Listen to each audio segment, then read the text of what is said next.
Why, hi there, I'm Ron Chuckett, and it's time for a happy recap on the DoDCast postgame show for this 26th day of August 2017, following the Nats 9-4 win over the New York Mets. Gio Gonzalez gets the big win, pitched into the seventh inning for the 24th or 23rd time this year. He has not had a game where he's not pitched into the seventh since May 10th. That's pretty good. Big scare at the end of the game. Adrian Sanchez hit in the chest by a Jurius Familia fastball. Ruled a bunt, which it was because he had squared. Was going back to the dugout. Was told it was a bunt and not a hit by pitch. He comes out, he gets a single. And then Edwin Jackson eventually ran for him.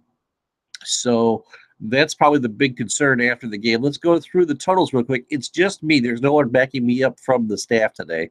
So I might spend some time on TweetDeck see if there's anything new on Sanchez. That was really a scary moment. But 9-4 the final. Another day where you get reduced price nuggets and pizza from your favorite vendors if you buy certain beverages. So the totals, the Mets 4 runs, 11 hits, and 1 error. They slipped to 56 and 72. The Nats 9 runs on 13 hits and no errors. They go to 77 and 50. Gio Gonzalez goes to 13 and 5. Robert Sullivan goes to 5 and 6. Kendrick, Defoe, Rendon, and Lind all with 2 hits today.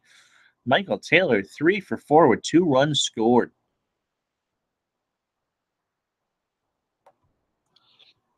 Only 1 extra base hit, though. Out of the 13 hits, 12 were singles as I hack on you. Rendon with his 32nd double of the year. Nats went 6 for 12 with runners in scoring position, and they stranded 8 runners, and they stole 2 bases.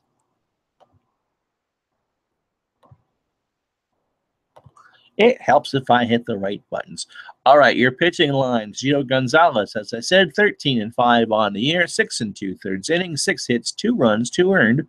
He walked 1 and struck out 2, 103 pitches, 66 strikes. He did give up the home run. I said this in the game on Twitter, but I'll say it again now. The big change for me from Gio since the All-Star break is he really isn't trying to strike batters out. Make contact. We'll field it, and it works. Matt Albers got the final out of the 7th, a third of an inning.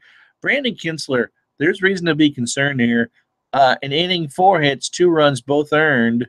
He got out of it, including a nice catch by Matt Wieters on a pop-up bunt in foul territory.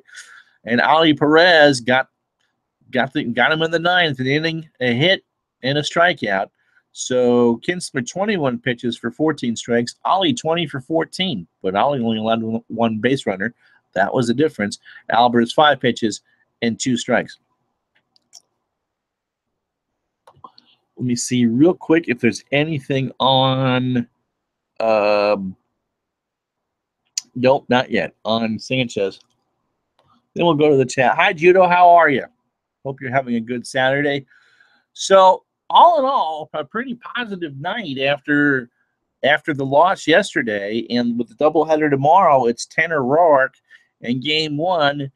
And we're kind of hoping it's Max Scherzer for Game 2. If not, it's anyone's guess. Scherzer felt well coming into after his last bullpen session. The Mets will go with Seth Lugo and who knows in Game 2. So really, it's kind of heavily favored for the Nats tomorrow. But we all know the best laid plans of mice and men when it comes to that. So the Nats just did what they had to do today. They moved them along. Again, no home runs today, and I was surprised when I saw the box score and only saw the 1 double. So another day of 13 hits. But there are times, especially with this offense that's not the healthiest in the world, has struggled stringing hits together, that they did go 6 for 12 with runners in scoring position today. That makes a big difference. And when Kinsler allowed the Mets back in the game in the 8th inning, it was a 6-2 game, and it quickly became 6-4. The Nats responded with 3 of their own to make it 9-4 to take care of business. Sean Doolittle was going to pitch the 9th, but with the big lead, it was Ali Perez.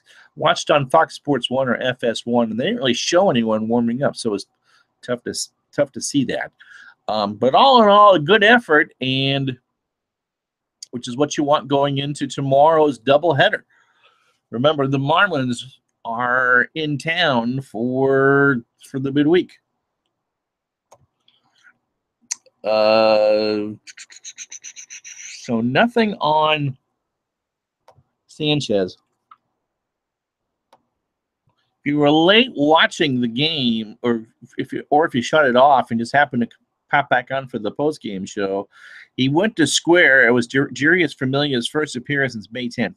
He went to square at a butt. He did square at it, so it was correct to call it a strike and not a hit by pitch, but he took one right in the sternum at 97, just dropped into the ground.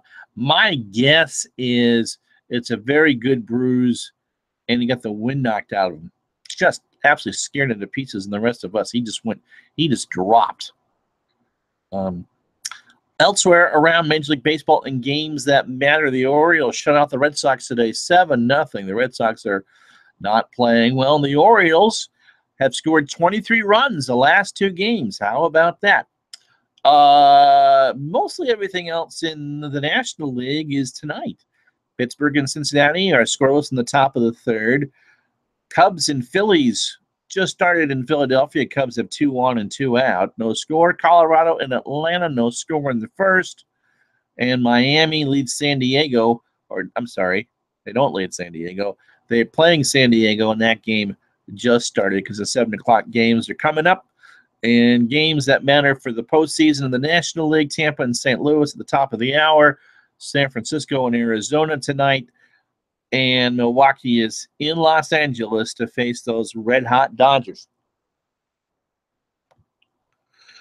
Good news, I'll get to it in a minute, with Trey Turner was he actually is 2 for 3 today in his rehab game down in Potomac. One of those being a double.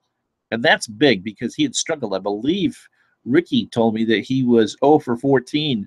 And the thing with me with Turner, especially earlier in the year, was he kind of presses too hard at times and doesn't let the game come to him. And so maybe that's what happened. Jason Worth had a pretty good time in rehab. And that's that. Let's see what else you have to say. Judo says, I'd like to be an optimist, but it may be just Kinsler style fitting better in the 7th. I don't think he's the type to have the different mindset, but batters approach things differently in the 7th. I think Kinsler and Gio Judo probably are not the best combination back-to-back. I know that Albers pitched to one batter before, but Kinsler, for all his good effort in the save department this year with the Minnesota Twins, is not going to be a guy that's going to strike you out a ton. He's kind of like the same type of pitcher as Gio. And so when you're coming in after replacing someone like Scherzer or Strasburg or even Roark to a degree, where it's hard throwing fireballers and lots of swing and miss contact, Kinsler, in my view, is enough of a change to that it really would kind of rattle batters. And some of these teams are now seeing him for the second time in the National League, as someone suggested on Twitter, and they may be starting to time him a little bit better. Now, again, he doesn't have all the everyday infielders behind him either, but his pitches did look flat today. I must confess, I did not see the blown save in Houston, so I don't know that. I don't blame Dusty Baker for trying to see who fit best into what role. In fact, I did an article on that earlier this week. I believe it was after the blown save that said, go ahead and see. You got a big enough lead. It's not going to hurt you to see who gives you what in what position. I know they miss Ryan Madsen something fierce, and he has a tendon problem in his ring finger. He should be back in plenty of time for the postseason, but they really do miss him in the 8th inning. I was surprised, honestly. I'd have to look to see if the spot came up in the 8th. Maybe it eventually did, or in the 7th. That Albers didn't at least start the 8th inning because he only faced the one batter in the 7th. And with Roark going tomorrow, you figure you can hope to get him into the 7th. And if it is indeed Scherzer pitching the nightcap tomorrow night, that you figure he's going to go 7 easily anyway. So I like Dusty not using Doolittle today, because it possibly means that you could use him for both ends of the doubleheader if you need it. I'm just going to make a guess that that's the problem with Kinsler, is that his style is too close to Gio's. He's a ground ball pitcher, and Paul's, everything was kind of up in the zone. So maybe they can go back through and look at some video and see if he's opening his shoulder up a little bit or what. But I wouldn't be too concerned yet. They still won the game, and they won it rather convincingly by 5 runs.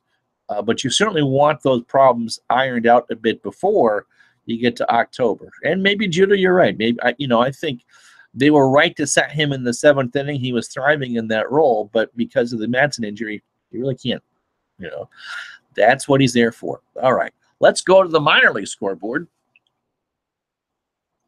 Lots of games in progress. Bottom of the 3rd, Syracuse and Scranton 1-1 in Scranton. Long pitching for Syracuse. Bottom of the 2nd, Harrisburg, or in Reading, as a matter. Sorry about that. In Reading. Is it Reading or Reading? Anyway, it's the Fighting Phils, and Harrisburg leads them 1-0 in the 2nd, with Greg Ross pitching for Harrisburg tonight. Bottom 4 in Hagerstown, and Hagerstown is bottom 4 in West Virginia, and Hagerstown out to a 7-1 lead. 6 runs in the 4th inning for Hagerstown. How about that? As they played the bottom of the 4th. Ramirez pitching for Hagerstown. Franco with his 10th. Guerrero with his 6th. And Keyboom with his 8th for Hagerstown in this offensive thrashing. Auburn and Batavia just getting started. In Batavia, rather. Auburn got a run in the first. Upshaw, I don't know who's pitching in that one. Doubleheader for Potomac tonight. Game 2 is not started against Frederick. In Game 1, Potomac won 4-2 with Baez with a win. He goes to 4-8. Davis, no home runs for Potomac. Jason Worth and Trey Turner played down there today. Turner led off. Worth at second. Turner 2 for 3. A single, a double, and a run scored, and an RBI. Worth 0 for 2, but he did walk twice. And Joan Baez threw a complete 7-inning game. How about that? Struck out 7, walked 4, and allowed 2 hits. In the win. Florida, down in Florida, the Gulf Coast Nationals beat the Gulf Coast Mets 5-4 in 8 innings. Peguero with the win is first. He goes to 1-0. Butler with the save is first.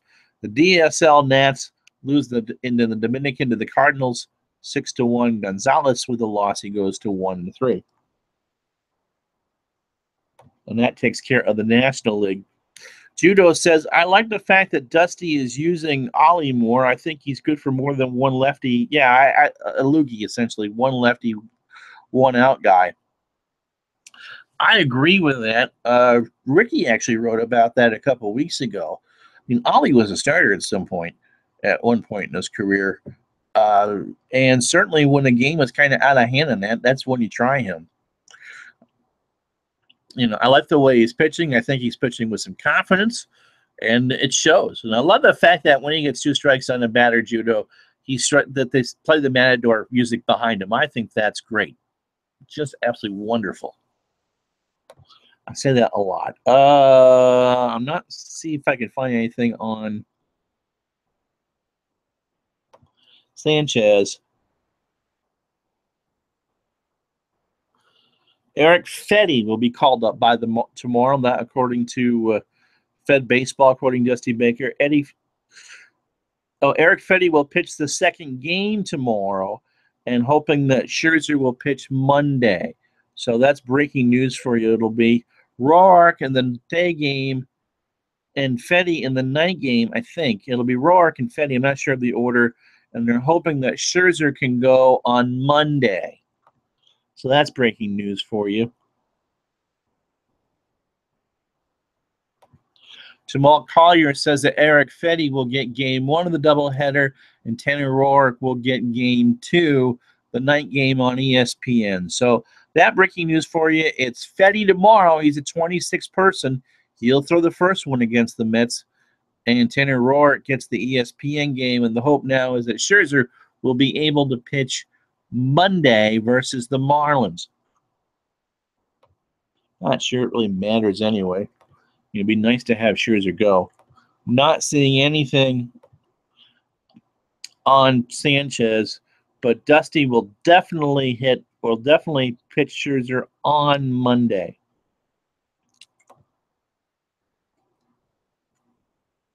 So Fetty in game 1 and Roark in game 2. Judo says that Ollie is also fun to watch. I agree. He's having fun out there. He's at the end of his career. He's pitching for a contender. He's actually doing a good job for a contending team. And that makes all the difference in the world. Look at all the fun that Howie Kendrick has out there playing for a contender. And when he's healthy, Brian Goodwin plays with just the biggest smile on his face. I mean, that's one of the most fun things to watch about all this is that they're really enjoying it. All right. So I believe that's just going to do it for me.